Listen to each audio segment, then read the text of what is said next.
Hello बच्चों, अभी तक हम मॉक टेस्ट के लिए सॉल्यूशन चैप्टर के बारे में न्यूमेरिकल और थ्योरी पार्ट आपको बता चुके हैं कि क्या क्या कितना कितना करना है। अब देखिए, ध्यान रखें कि बहुत सारे बच्चे स्टिल डाउट में हैं कि क्या रहेगा, क्या स्ट्रक्चर है, एक्सेट्रा। सबसे पहली बात, ये मॉक टेस्ट हर बच्चे के लिए टोटल फ्री है। इसमें आपको कुछ भी पे नहीं करना, सिर्फ मेहनत पे करनी है, आपको अपने मार्क्स गेन करने हैं। इसमें आपको कुछ भी यहां पर पे नहीं करना। YouTube पे जो भी एक्टिविटी हमारी रहेगी उसके लिए आपको कुछ भी पे नहीं करना, सिर्फ देखना है। और हमारा ये सपना कि आप सक्सेसफुल होके दिखाएंगे, ये आपको पूरा करना है। दूसरी चीज, आज से हम जिन बच्चों ने व्हाट्सएप नंबर पे रजिस्टर करवाया है उनके पास चैप्टर वाइज इंपॉर्टेंट क्वेश्चन भेजना शुरू करेंगे। और पहले 5 चैप्टर के क्वेश्चन भेजने के बाद आपका मॉक टेस्ट आपके मोबाइल नंबर पे, व्हाट्सएप नंबर पे भेज दिया जाएगा। तो इसीलिए अब बातें क्लियर हो जानी चाहिए। इंपॉर्टेंट क्वेश्चन कुछ वीडियो लेक्चर के एंड में भी होंगे जो एनसीईआरटी से लिए गए हैं, और उसके अलावा जो कुछ इंपॉर्टेंट क्वेश्चन हैं जो एनसीईआरटी के अलावा बच जाते हैं वो आपके रजिस्टर्ड मोबाइल नंबर के ऊपर सेंड किए जाएंगे। रिमेंबर ना, आज हम आपको सॉलिड स्टेट चैप्टर के बारे में बताएंगे। क्या करना है, कितना करना है, कैसे करना है। सबसे पहले सॉलिड दो तरह के, अमरफस, क्रिस्टलाइन। दो तरह से सॉलिड को क्लासिफाई किया जाता है। जहां पार्टिकल्स का अरेंजमेंट डेफिनेट है उसे क्रिस्टलाइन कहेंगे। जहां पार्टिकल्स का अरेंजमेंट डेफिनेट नहीं है, अमरफस कहा जाएगा। अमरफस सॉलिड के एग्जाम्पल नोट कर लेना: polymers, plastic, glass, etcetera. Polymers कहो, प्लास्टिक कहो, एक ही बात है। Glass and polymers amorphous solid के एग्जाम्पल रहेंगे। अगर आपसे पूछते हैं ह्यूमन सिस्टम में कौन सा अमरफस सॉलिड है, तो आपको याद रहे हमारी बॉडी में प्रेजेंट पॉलीमर यानी प्रोटीन अमरफस सॉलिड में कंसिडर करेंगे। इसके बाद आपको यूनिट सेल की डेफिनेशन आनी जरूरी है। देखिए, होता यह है एटम आपस में कंबाइन होते हैं और यूनिट सेल की फॉर्म में ये अटैच होते हैं।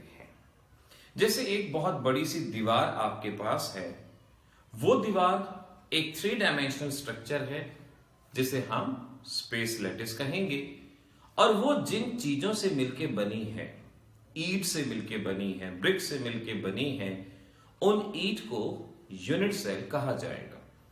तो यूनिट सेल का मतलब हुआ smallest portion of a lattice which is repeated again and again, या smallest portion of 3-dimensional structure which is repeated again and again, उसे यूनिट सेल कहा जाता है। और उस 3-dimensional structure को स्पेस लैटिस या लैटिस उसको कहा जाएगा। तो यूनिट सेल, लैटिस। रिमेंबर, हमारी बॉडी सेल से मिलकर बनी है, यूनिट सेल जैसी चीज, और हमारा स्ट्रक्चर 3-dimensional, इसे आप लैटिस स्ट्रक्चर कह सकते हैं ना। यूनिट सेल के कुछ कंपोनेंट होते हैं। जब भी आप यूनिट सेल को पढ़ें, आप उसे एक बॉक्स की फॉर्म में समझ के पढ़ें। क्यूबिकल इसको कंसीडर किया जाता है, एक क्यूब जैसी शेप है। अब इस क्यूब के कुछ हिस्से हैं, कुछ पार्ट्स हैं। इन हिस्सों को, इन पार्ट्स को आपने ध्यान रखना है। जैसे मैं आपसे कहूं कि ये बॉक्स है, इस बॉक्स में हमारे पास कुछ कॉर्नर्स हैं। कितने कॉर्नर हैं काउंट कीजिए, 1 2 3 4 5 6 7 8। तो यूनिट सेल में 8 कॉर्नर हैं। कुछ एजेस हैं, इन्हें एजेस कहा जाता है जो कॉर्नर्स को अटैच करता है। टोटल एजेस काउंट कीजिए, 1 2 3 4 5 6 7 8 9 10 11 12 एजेस यहां पे प्रेजेंट होंगे। तो 8 कॉर्नर, 12 एजेस, और इन्हें फेस कहा जाएगा। ये इस तरह से फेस कहलाया जाएगा। और टोटल फेसेस आपके पास कितने हैं? 6 फेजेस होंगे। एक होगा फेस डायगोनल, फेस के अपर एंड टू लोअर एंड जो कनेक्ट करेगा, इसे फेस डायगोनल कहेंगे। और बॉडी डायगोनल का मतलब हुआ यहां से अपर एंड और यहां से लोअर एंड, एक ऐसा डायगोनल जो बॉडी में से जा रहा है, upper end to lower end, body diagonal कहा जाएगा। बॉडी डायगोनल 4 होंगे, up to down, up to down, up to down, up and to down side. Total 4 body diagonal present होंगे। इसके बीचों बीच कहीं इसके सेंटर में अंदर की तरफ जो प्रेजेंट होगा उसे बॉडी सेंटर कहा जाएगा। तो यूनिट सेल को अच्छे से जानने, क्यूबिकल है, इसके डिफरेंट कंपोनेंट हैं और इन्हें हम कॉर्नर, फेस, एजेस वगैरह में क्लासिफाई कर सकते हैं। तो यूनिट सेल किसे कहते हैं ये बात में समझ में आ जाए। कई तरह की है। सिंपल यूनिट सेल, जहां पार्टिकल सिर्फ कॉर्नर पे प्रेजेंट होते हैं, उसे सिंपल यूनिट सेल कहा जाएगा। एक होती है body centre unit cell, particle corner पे तो होते ही हैं, उसके अलावा बॉडी सेंटर यानी इसके कहीं बीचों बीच बॉडी सेंटर के अंदर पार्टिकल होगा। Face centre unit cell, particle corner पे हैं, उसके अलावा हर एक फेस के सेंटर पे उसे फेस सेंटर यूनिट सेल कहा जाएगा। जहां जहां पार्टिकल्स होते हैं उन्हें लैटिस पॉइंट कहा जाता है। क्या काउंट करेंगे? फेस सेंटर यूनिट सेल में लैटिस पॉइंट कितने हैं, यानी कहां कहां पार्टिकल हैं? फेस सेंटर में मैंने बताया पार्टिकल कॉर्नर्स पे होते हैं। कितने कॉर्नर्स हैं? 8। और फेस सेंटर पे होते हैं कितने फेसेस हैं? 6 फेसेस होते हैं। 1 2 3 4 5 6। तो 8 corner and 6 faces, lattice point कितने हो गए? 14। फेस सेंटर यूनिट सेल में 14 लैटिस पॉइंट रहेंगे। अगर मैं आपसे कहूं सिंपल यूनिट सेल में कितने lattice point? Simple unit cell का मतलब पार्टिकल सिर्फ कॉर्नर पे हैं और टोटल कॉर्नर कितने हैं? 8। तो लैटिस पॉइंट कितने हुए आपके पास? 8। इस तरह से आपको टाइप्स ऑफ यूनिट सेल यहां से याद हो जाएगा। यूनिट सेल को समझने के बाद अब आपको आइडिया लेना है डिफेक्ट्स का। देखिए इस लेक्चर के अंदर हम थ्योरेटिकल पार्ट सीख रहे हैं। सॉलिड स्टेट में थ्योरी में आपको क्या क्या याद करना होगा। डिफेक्ट्स और इम्परफेक्शन इस चैप्टर की एक और खास चीज है जो आपको अच्छे से लर्न करनी है। इम्परफेक्शन या डिफेक्ट का मतलब है डेविएशन फ्रॉम नॉर्मल अरेंजमेंट। जब कोई भी चीज अपने नॉर्मल अरेंजमेंट से बदल जाती है, डेविएट हो जाती है, उसे इम्परफेक्शन कहा जाता है। जैसे सपोज हमारे पास ये कोई सॉलिड है। अब इस सॉलिड के अंदर ए और बी 2 तरह के पार्टिकल हैं। इनमें कुछ भी चेंज आ जाए, ए चला जाए, बी आ जाए, बाहर से सी आ जाए, किसी भी तरह का चेंज यहां पर अगर हो जाए उसे इम्परफेक्शन यानी डिफेक्ट कहेंगे। पहली तरह के डिफेक्ट होते हैं स्टोइशियोमेट्रिक, जहां डिफेक्ट से पहले और डिफेक्ट के बाद कैटायन और एनायन का रेशो सेम रहता है। अगर कैटायन एनायन यहां 1:1 के रेशो में है तो डिफेक्ट के बाद भी रेशो सेम रहेगा, उसे स्टोइशियोमेट्रिक डिफेक्ट कहेंगे। मैंने ये नहीं कहा कि नंबर ऑफ पार्टिकल सेम रहेंगे, रेशो सेम रहेगा। अगर यहां 4 कैटायन 4 एनायन है तो रेशो हुआ 1:1। अगर यहां 2 कैटायन और 2 एनायन है तो भी रेशो कितना हुआ? 1:1। तो रेशो सेम रहता है, स्टोइशियोमेट्रिक डिफेक्ट। और अगर रेशो बदल जाता है, नॉन स्टोइशियोमेट्रिक डिफेक्ट उसे कहा जाता है। पहला डिफेक्ट सीखिए।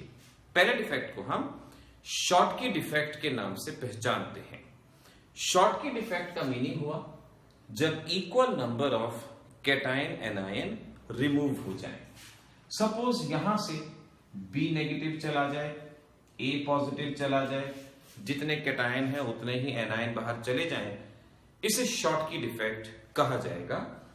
आप देख पाएंगे पहले 3 कैटायन 3 एनायन, रेशो है 3:3, दैट इज 1:1। अब 2 कैटायन 2 एनायन, रेशो अब भी है 1:1, शॉर्ट की डिफेक्ट कहेंगे। डिफेक्ट का डेंसिटी पे क्या इफेक्ट पड़ेगा? डेंसिटी होती है मास पर यूनिट वॉल्यूम।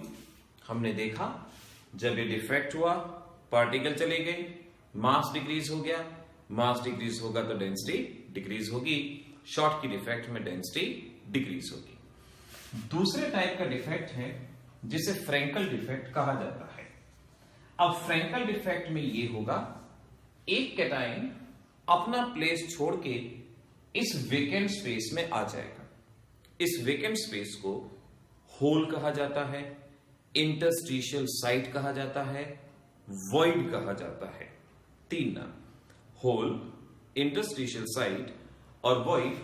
सपोज यहां से ए हटा और इधर आ गया, अपनी नॉर्मल पोजीशन से हट गया, डिफेक्ट कहेंगे।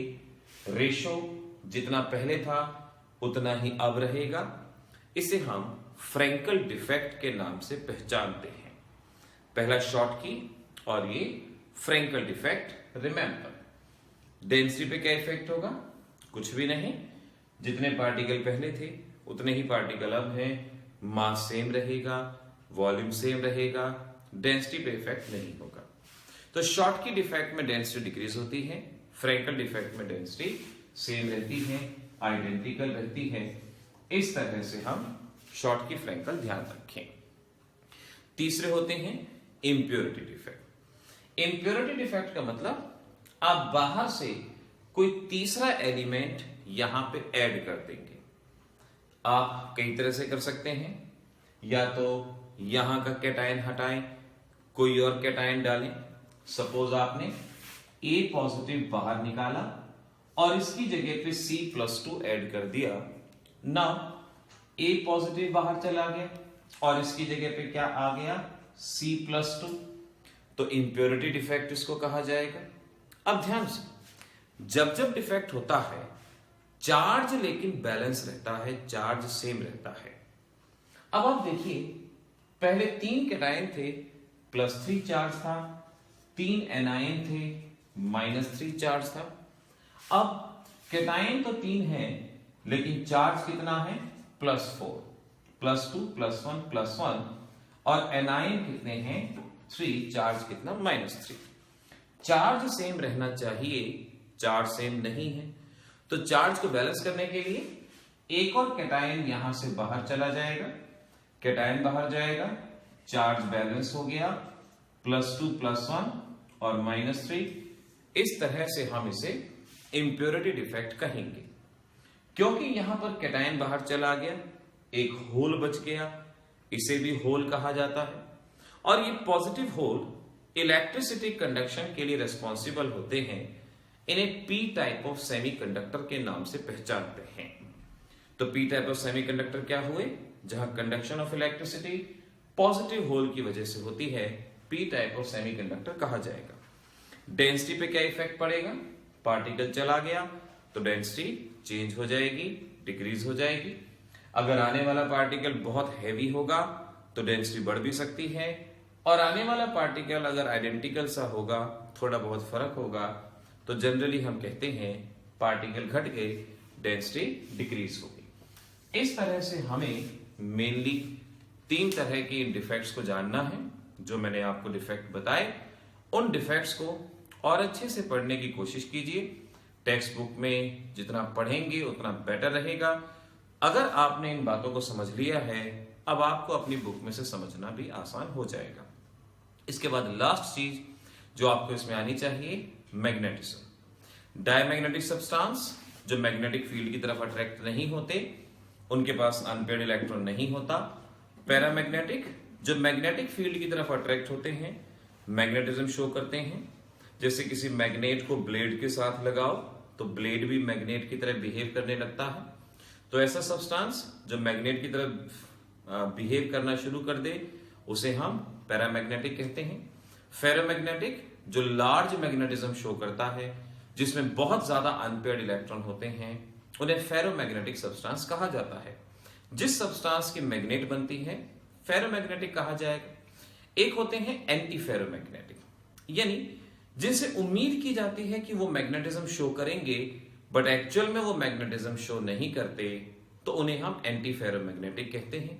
और लास्ट आपको याद करना है, ferrimagnetic substance, ferrimagnetic which are expected to show large magnetism but show little magnetism, जिससे उम्मीद की जाती है कि ये बहुत सारा मैग्नेटिज्म शो करेंगे लेकिन वो बहुत लिटिल मैग्नेटिज्म शो करते हैं, उन्हें फेरी मैग्नेटिक सब्सटेंस कहा जाएगा। तो इस तरह से आज इस वीडियो लेक्चर के अंदर हमने सॉलिड्स में जो थ्योरी पार्ट है मेनली उसके बारे में बताया। बड़े ध्यान से समझिए, अपने शॉर्ट नोट्स बनाइए और इसके बाद अपनी बुक को भी पढ़िए। हम हमेशा से बुक रीडिंग को प्रेफर करते हैं। आपको बुक में से पढ़ना जरूर चाहिए। आप बुक पढ़ेंगे, 2-4 नई बातें पढ़ेंगे, 3 बातें और याद होंगी, आपको जरूर पढ़ना चाहिए। इस वीडियो लेक्चर में अटैच हैं इंपॉर्टेंट क्वेश्चन फ्रॉम एनसीईआरटी, वो क्वेश्चन जो आपके एग्जामिनेशन में आ सकते हैं, एनसीईआरटी से मिलनी है, उनके अलावा बाहर से भी हो सकते हैं। और ध्यान रखिए, मैंने आज बताया जिन बच्चों का मोबाइल नंबर रजिस्टर हो चुका है उनके पास एक्स्ट्रा एनसीईआरटी के क्वेश्चन भी भेजे जाएंगे जो हाईली इंपॉर्टेंट रहेंगे। तो बड़े ध्यान से आज और कल में सॉलिड स्टेट को तैयार कर लीजिएगा। नेक्स्ट वीडियो लेक्चर के अंदर हम सॉलिड स्टेट के न्यूमेरिकल्स करना सिखाएंगे। बहुत सारे बच्चों ने न्यूमेरिकल्स में अपनी डिफिकल्टी शो की है, तो आपको बताया जाएगा कौन सा न्यूमेरिकल करना है, कैसे करना है, कैसे आप कुछ ही बातों में सॉलिड स्टेट के न्यूमेरिकल्स को कर पाएंगे। तो देखते रहिए, पढ़ते रहिए, तैयार करते रहिए और आप जो इंपॉर्टेंट क्वेश्चन आएंगे उन्हें नोट कर लीजिए।